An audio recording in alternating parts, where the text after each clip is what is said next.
So we're standing here in Charterhouse Lane, another of these Perth street names that gives a clue to its original purpose.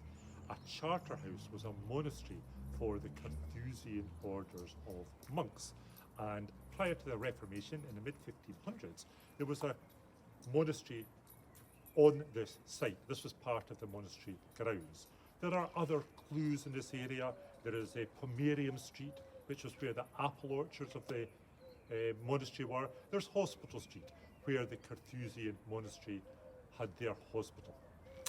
The monastery itself was one of many monasteries, nunneries, churches that were in Perth until John Knox gave that sermon I told you about in a previous video, the one that kick-started the Reformation.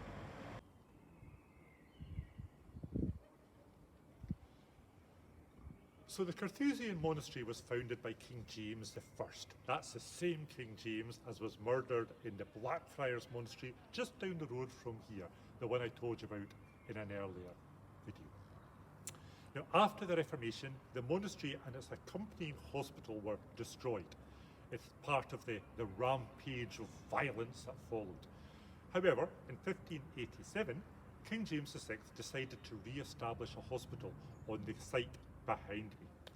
This hospital was given the income from the lands and the money that had been seized from the old monastery, so it actually became very rich.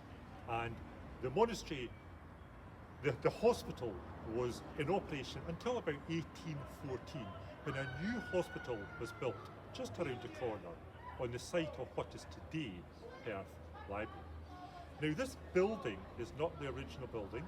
This dates back to 1746.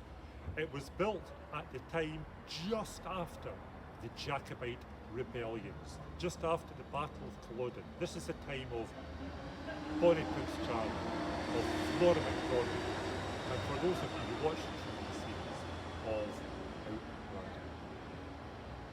After the Jacobite rebellions, a lot of Jacobite property was seized, including a big house outside Bantfoot, a few miles north of here, Nairn House. Nairn House was confiscated, it was demolished, but its belfry was preserved and it was built into this new building, which remained the hospital until 1814. After the new hospital opened, this building fell into a bit of disrepair and was pretty much neglected until about 40 years ago, when it was converted into flats.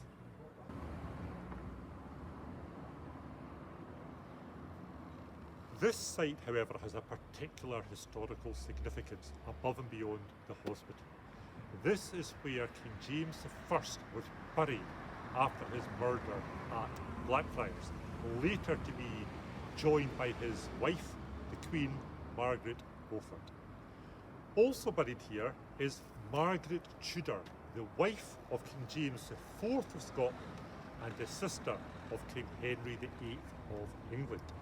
Henry VII had married his daughter to King James IV in the hope that eventually this would result in the crowns of Scotland and England being united under the Tudor line.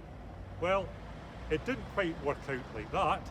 After Queen Elizabeth I of England died, the two crowns did unite, but it was under the Stuart line, the Scottish line.